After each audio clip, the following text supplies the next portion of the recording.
Virginia, thank you so much for coming on. And then we have a good few of us, or a good few of my followers watching. And can I ask you to please introduce yourself first as a personal person in one sentence, if you could, so we just get to know you a little bit better, who you are. And then maybe in about 2 sentences, what you do. And yeah, let's start with that first. Okay. Sentence about myself. I'm Virginia from Sardinia. I always get everyone with that. I live in Ireland for 19 years. And yes, personal, yes, I have 2 children. I'm a mom. I'm a cancer survivor. And yes, I love anything health related. Health and well-being is, it's obviously my area. So 2 sentences about what I do. So I am a nutritional therapist and I work with clients all over the world. So I have an in-person clinic and an online clinic where I see clients from the US, Germany, from all over the world. My main areas of speciality is lipedema, obviously, and then female hormones and inflammation. So they would be my 3 biggest areas of work. Yes. Perfect. So thank you so much. I think you have said everything what we need to know. Just a quick one on in person. So where are you located for people who don't know where they can actually meet you in person if they wanted to? So my in-person clinic is in Portlaoise, in County Laois, at the Active Body Clinic, and online is obviously all over the world. So yes, in English and Italian. Very good, very good. Yeah. So let's get into it, because I think lipedema is something a lot of people don't really know what it is, or they don't understand what happens in your body. And like, I think you have a first-hand experience. And can you just explain it so everyone who has no idea about what lipedema is will understand what it is? Okay, so lipedema is an adipose tissue disorder, which means it affects your fat cells, and it's mainly it mainly presents with abnormalities from the upper and lower part of your body. So the lower part will always look bigger and puffy compared to your upper part. So it's very disproportionate, and it usually comes with pain, and it comes with swelling. So which is the swelling of both extremities. So it's not just one leg, so it's both legs. So considering other conditions like lymphedema, which is completely different, the lipedema swelling is in both legs. So you will see the legs, they look different. They might have a ring shape in the ankle where it stops, and the fat literally hangs in the ankle, and it's very painful. And regular diet and exercise don't work for lipedema, which means it's very hard. It's a metabolic resistant type of condition, and there's no cure. Liposuction might be helpful to remove part of the diseased fat, but it doesn't really cure lipedema. So yeah, you carry it for life, and it brings a lot of joint mobility issues, because obviously these fat forms little fibrotic little balls that obviously are behind your knee, your connective tissue, and they literally, if you can imagine what they do, they make everything stuck together. So it's quite stiff and stuck. So that's mainly what lipedema is. Okay. So what are the tricks and tips what you can do to make life easier if you said there's no cure? So not ordinary diet, I presume, not ordinary exercise, but there is a diet or sort of a way of eating, and there is a sort of way of exercising that may help, isn't it? Yes, so I suppose talking about research-based, the ketogenic diet is the one that has been heavily studied for lipedema. That it works because it's obviously a diet that works for metabolic issues and insulin resistance and all those type of issues. But also an anti-inflammatory, generally a low-carb type of style of eating would work really well. So the anti-inflammatory has to be tailored to the person, because not everyone will have the same issues with certain foods. So we'll have to be tailored to each woman. But generally anti-inflammatory and low carb whether it needs to be on the keto end of things, so below 50 grams, depends. But generally, that's the type of diet that has been studied with success for So lipedema. can we say like a Mediterranean diet sort of thing?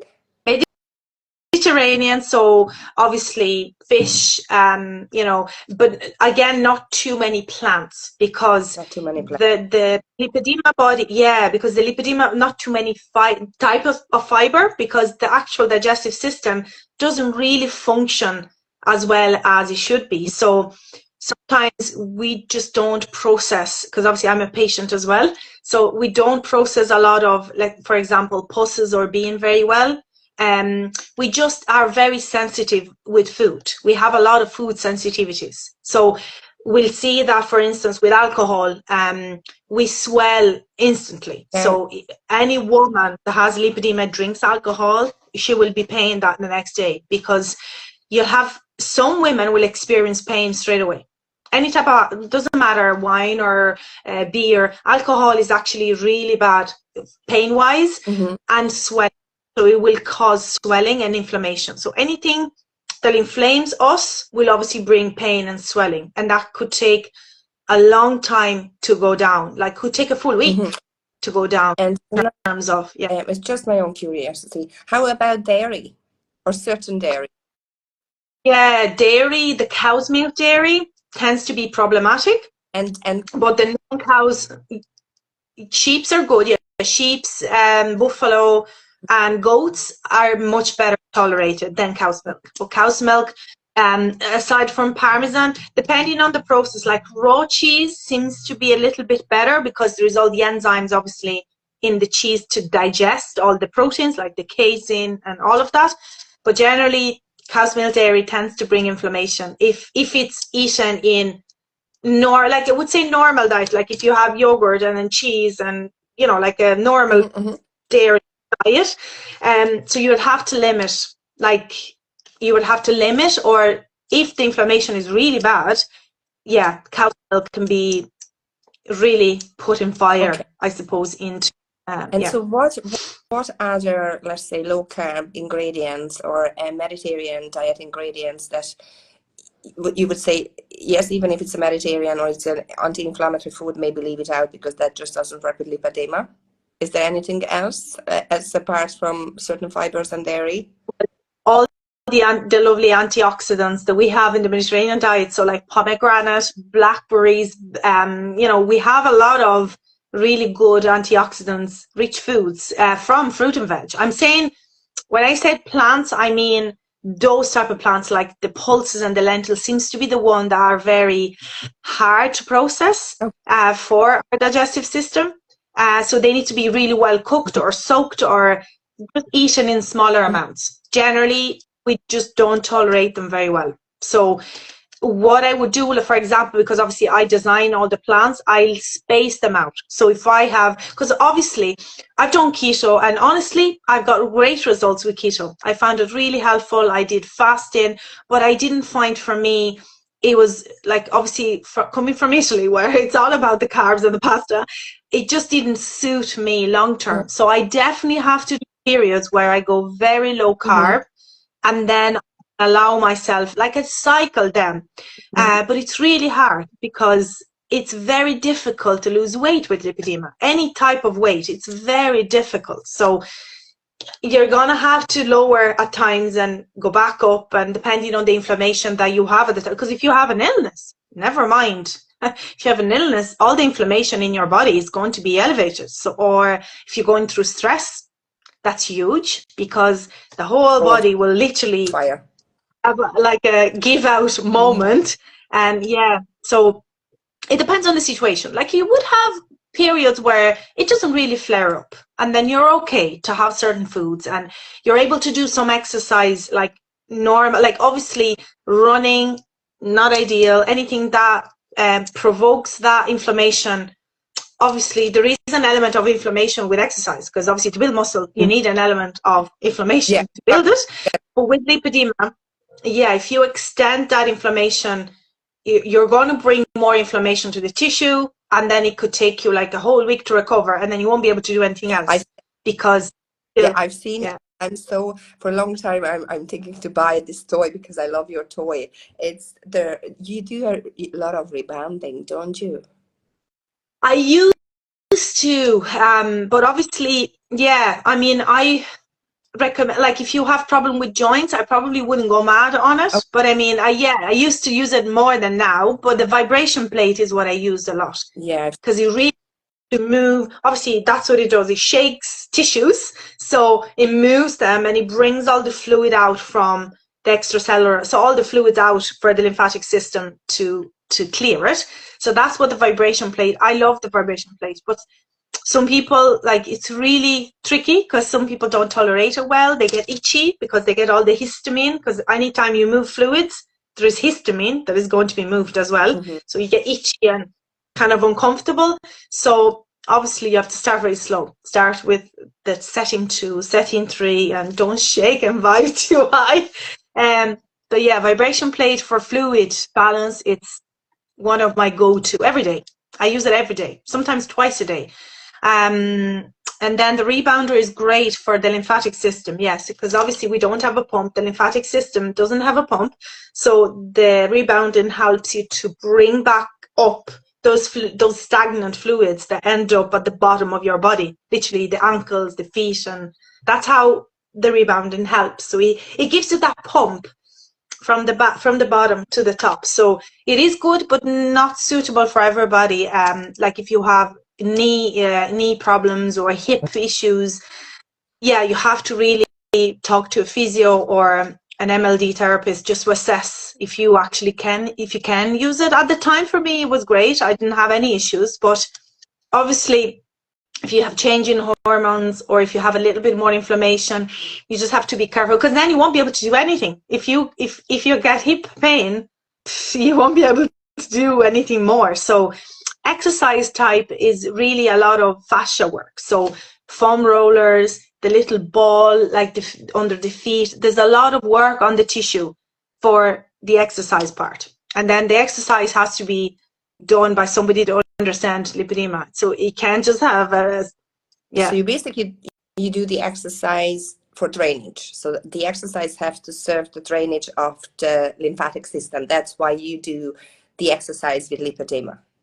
Also, but it helps, obviously, the muscle building part is also very difficult for lipedema, because if you think that these adipose tissue are trapped, so you have the fascia, so everything is trapped, so the muscle has a really hard time to get out, you have a hard time to build muscle because all the tissue is trapped, basically. So this adipose tissue is sick, it's swollen, and it's inflamed. So the muscle has a hard time to develop, basically. That's what it means.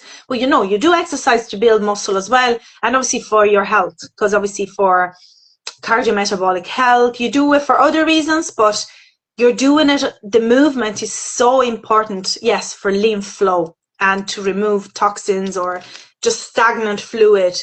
And we also wear compression, so the compression helps to keep obviously the fluid not go down to the ankle and keeps everything up and moving. But movement for us, any movement, even walking or do some lymphatic drain, like self-lymphatic drainage, is so important for us because we just are not great with flushing out toxins and lymphatic fluids out of the body. So Okay. yeah, it's sluggish. Yes, and so I have seen you, and this is something I do as well for other reason, but I do a cold shower every morning. Is it something you do just for yourself, or it is something you do for lipedema? I used to do cold. I went pretty hard last year on the cold showers, and I have a mixed view on it. I do think it's a great thing for the brown adipose tissue because the cold stimulates something called the brown fat. So brown fat burns more calories. It's more like, it does have that thermogenic effect. So it helps you to burn more fat. But the cold also triggers the nervous system. Now, yes, like for instance, it can help you be more resilient. It can help you with some regulation technique. But I do find in certain times is not ideal. So if you're really stressed and if you are burnout or if you are in chronic fatigue, the cold therapy might not be ideal because your nervous system has no mechanism to cope when the cortisol is on the floor. Obviously, with chronic fatigue, you have no cortisol. So the cortisol has been used up during that fight or flight, and then with chronic fatigue is tanked. So there's no response. Obviously, cortisol, we need cortisol to respond, to alert, and to, you know, to help us. But when you're constantly on that, you will end up with the chronic fatigue state, or burnout, chronic fatigue. And that's when you don't have cortisol. And that's when you find that cold therapy might actually be upsetting your system and your hormones. So I have, So yeah. this is again, I presume, like with everything else, it has to be very person tailored. So, you know, like if somebody goes to you, I'm sure you get bloods done and you get everything done. So you need to see, and you also need to know the person. You know, if they have, like, let's say, you know, if they have joint pain, or if they're going through menopause, or others part of being even a female, you know, any hormonal. So it's a different approach to everyone, is it? So it's not like lipedema, you can say this is what you need to do for lipedema, and that's going to work for everybody. So it has to be like a personal plan for everyone. Just saying, yes, it is. You do follow general guidelines, but you know, generally you will be tailored to each person in terms of lipedema. So yes, the general guidelines, so dry brushing, the compression, conservative treatments, but then you'll still have to tailor that to the person. That's why I have my I generally have my bespoke program for lipedema, because you still need to be tailored to each person. So yes, that was your question when you went off. Yeah, I'm so sorry, and it wasn't the internet, it was my phone actually. It overheated for some reason. I do have another phone, so I couldn't even get live internet. Okay. I don't know how much is this one charged, so I'm just going on the floor now, whatever happens. So I'm gonna try and make it short in case we get cut off again. And Bill, I would love to get you back, because there's so much to talk about lipedema, but there's so much to talk about more other stuff, and then you have experience and so much more. As you said at the beginning, you're a cancer survivor yourself, and there's many out there, and I have so many patient or customers coming to me who are patients and going through cancer treatment, and I think many of my followers really want to know lots about that as well, just even from your own personal experience, if no more than that. So I won't go into depth now today, because that would just take on for so much longer. So if you could tell me now, live promise to me, you will come back to us once more again. We schedule something when I'm home, and maybe today, just really, because in case I lose the other recording, but I'm hoping it will stay on the other phone once I can turn it back on anyway. But just to sum up the lipedema a bit, and now start with why are you doing what you're doing in 2 sentences, you know, what's your own experience, and sum up what you recommend for lipedema, and then maybe just tell us where people can reach out to you. Doesn't matter where they are in the world. And then it will be up to about 25 minutes anyway altogether, so I'm hoping I'll be able to put it together.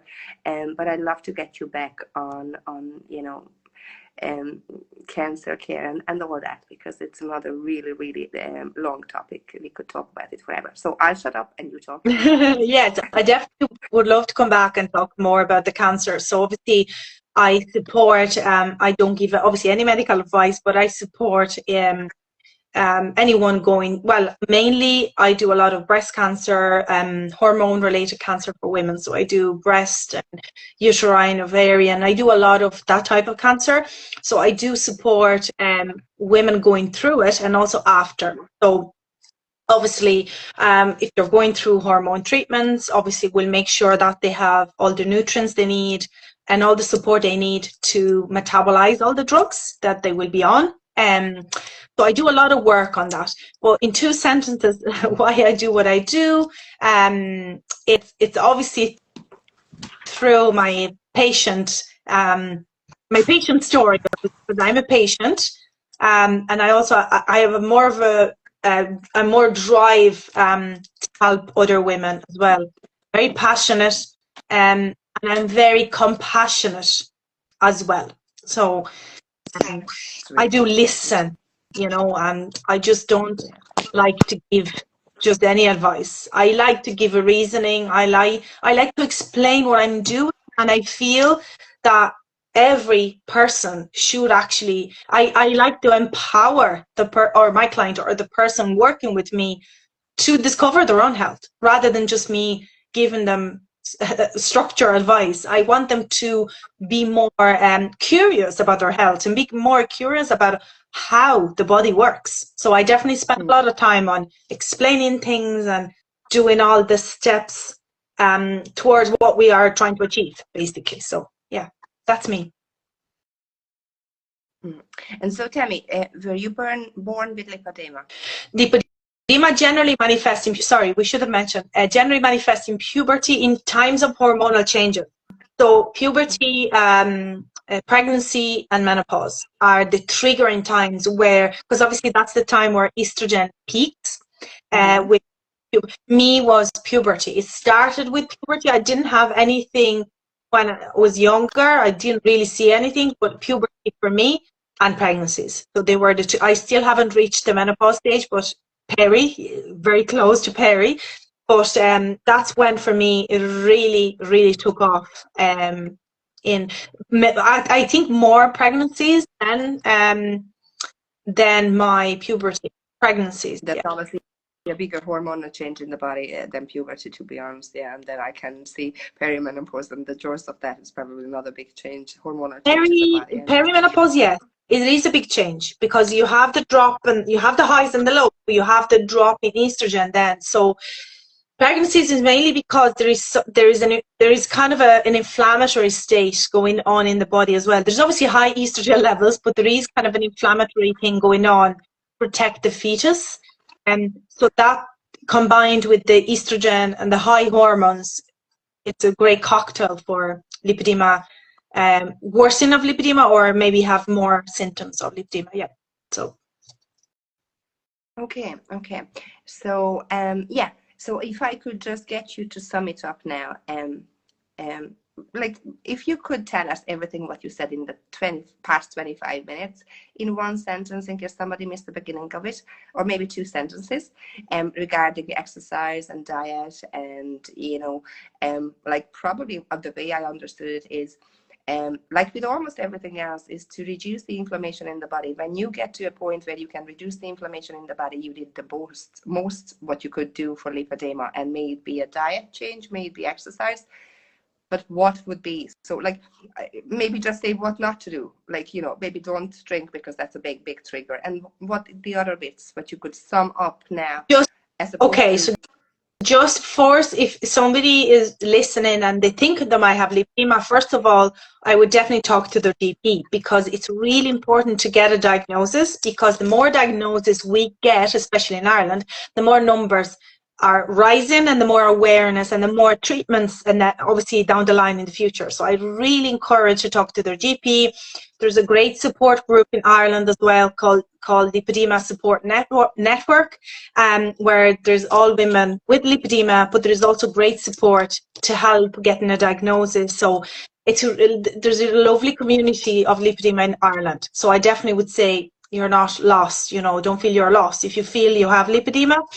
But the first thing to do is obviously the diagnosis, but starting from your diet, I suppose, try to reduce all the inflammatory foods. And the main three for me would be alcohol, sugar, and coffee as well. Think about coffee. So if somebody, if you're drinking 4 or 5 cups a day, it might not be so good for your hormones. So I always say, think about, but the main one would be alcohol, sugar, generally processed foods, processed foods or processed carbohydrates, like refined carbohydrates. So this is the main three to start with. And then exercise-wise, movement. Yeah, obviously I'm not a personal trainer or physical therapist. I would say movement in general. So move your body in the best way you can. Whether it's walking or whether it's raising your legs in the evening and shake, just move the fluids. Like literally, like as you said it now, anything to sort of work against gravitation. So when you lie down in the evening and watching something, make sure your legs are raised.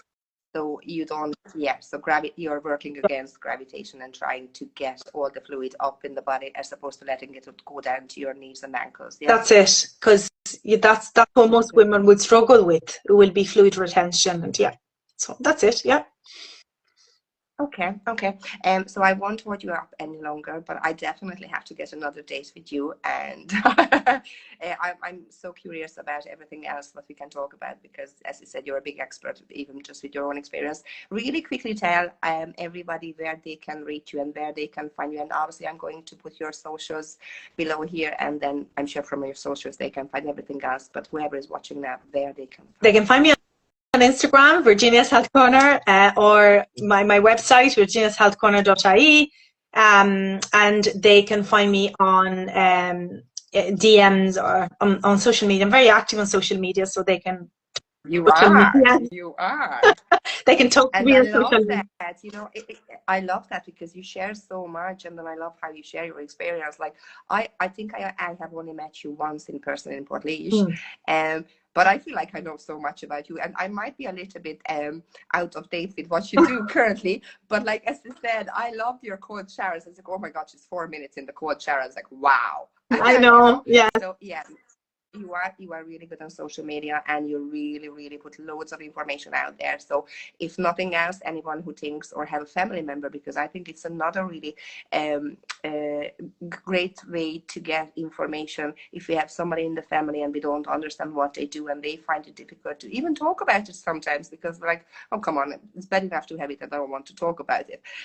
It's just to follow somebody like yourself, so we understand what they are going through and how we can maybe help, and not to invite them out for a drink.